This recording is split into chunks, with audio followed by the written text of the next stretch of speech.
in the spiritual search, if we only meditate, over time it can be, as useful as that may be, it can remove ourselves from life. And it can allow ourselves to get maybe a little too dreamy, you could say. So the counterbalance to that is something that grounds us in the reality of life itself. And that is in the form of asking important questions. So by important, I mean what is important to us.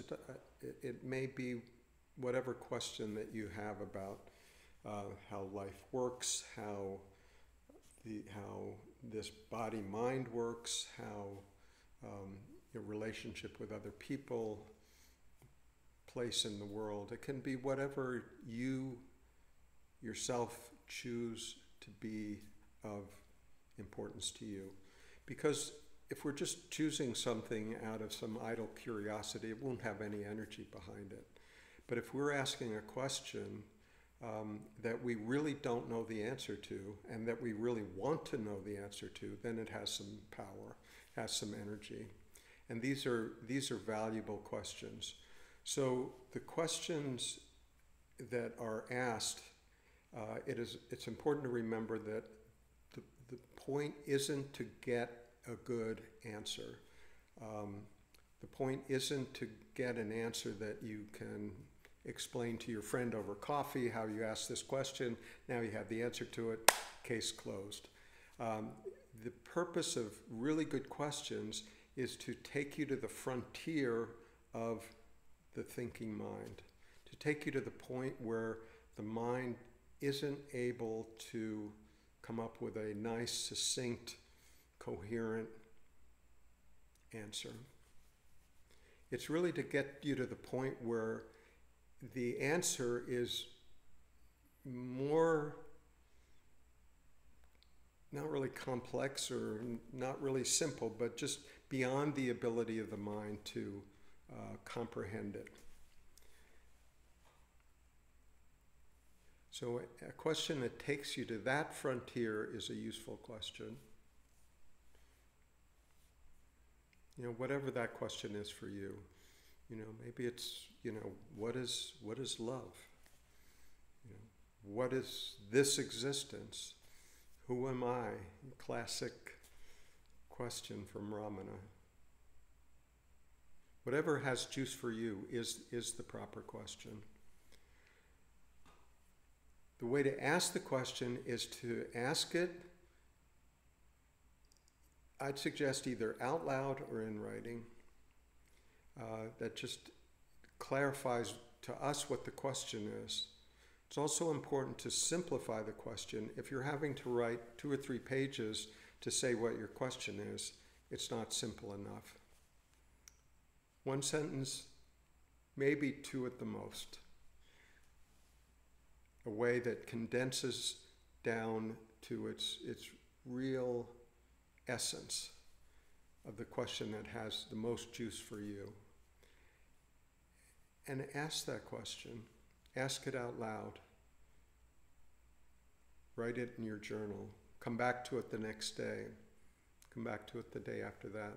Ponder it. I wonder what that is. And be receptive to what may show up. The answer may not show up in the format that you think it might or should. It may very likely not show up in a nice, concise mental concept, but it might show up in an event in your life, a sensation of bringing you to the mysterious, bringing you into a sense of awe, sense of wonder.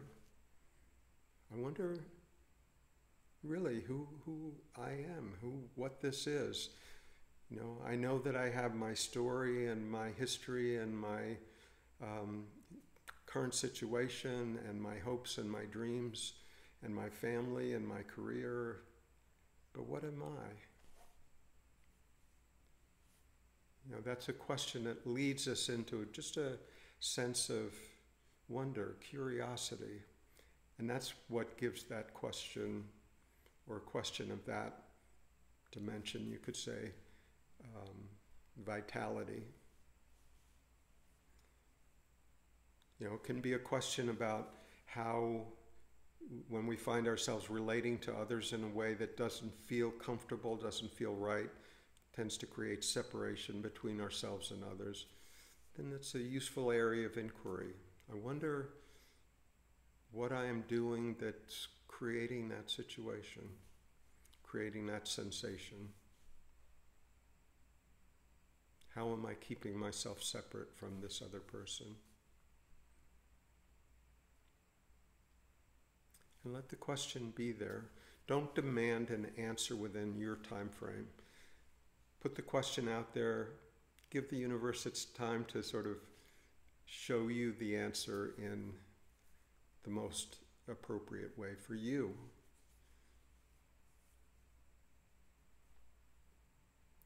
And be willing to rest in this sense of not knowing. Be hesitant about allowing your mind to step in to try to come up with an answer, to put the question to rest. Allow the mystery to simmer.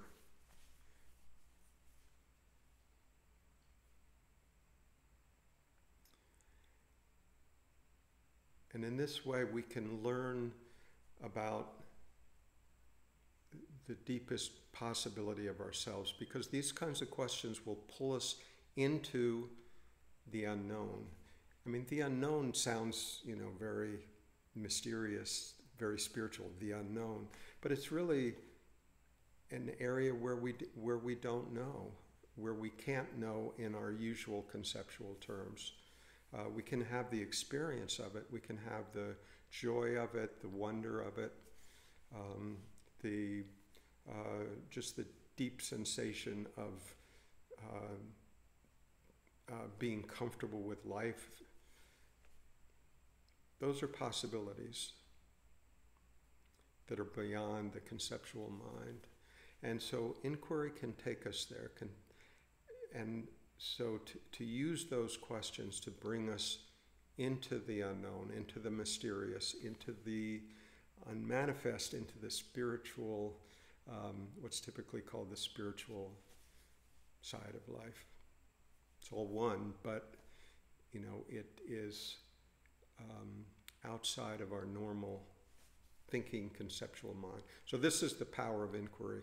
Inquiry plus meditation, inquiry plus silence, silent sitting, is an incredibly powerful pair of ways to approach the divine.